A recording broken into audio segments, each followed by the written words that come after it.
Le Burkina Faso est une référence et nous devons maintenir le flambeau très haut. Aujourd'hui, après ici, nous irons inaugurer l'usine de ciment, qui est une usine de plus au Burkina Faso. Mais l'espoir, c'est de pouvoir discuter avec toutes les cimenteries dans les jours à venir pour voir comment baisser le prix du ciment aussi. Parce que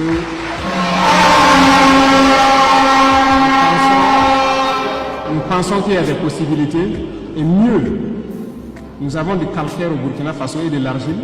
Si on arrive à l'exploiter de manière efficiente et discuter avec un de la dernière fois des producteurs de ciment, il faut qu'on arrive à exploiter ça pour faire baisser le coût du ciment. Donc on va discuter avec eux tous pour voir qu'est-ce qui est possible. Et là, ça va nous permettre de construire notre pays parce que notre pays est en chantier.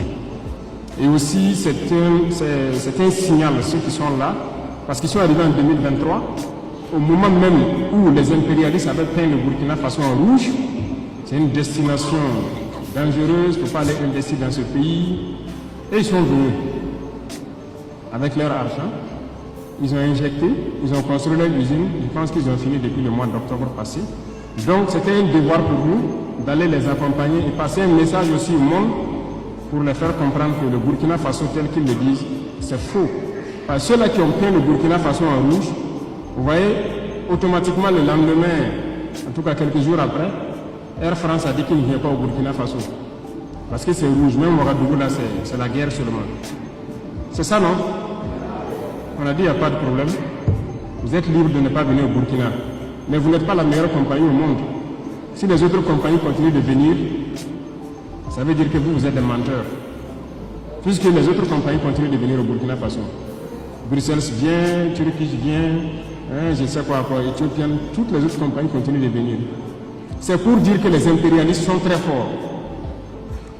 Ils inventent leur ligne de conduite et ils amènent certaines de leurs entreprises à suivre ça pour donner de la véracité à leurs mensonges.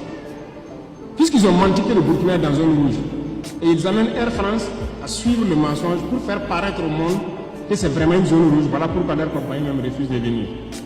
Il n'y a pas de problème. Nous on dit que les autres compagnies vont travailler. Leur mensonge n'a pas pris. Quelque temps après, ils reviennent pour demander à reprendre les vols. Si c'est devenu vert, il faut réécrire que c'est devenu vert et vous allez reprendre.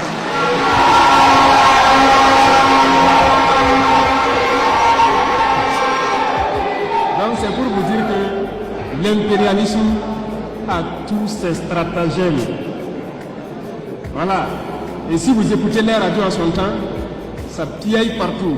Ouais, le pays est tellement ensanglanté que Air France a tout arrêté. Quelques semaines après, Air France sort ses chiffres. Leur chiffre d'affaires a augmenté parce qu'ils ne viennent plus dans l'AES. En tout cas, c'est bien. Et puis vous venez négocier, supplier pour qu'on réouvre encore pour vous. Il faut repeindre le pays en vert. Et puis on va commencer à collaborer.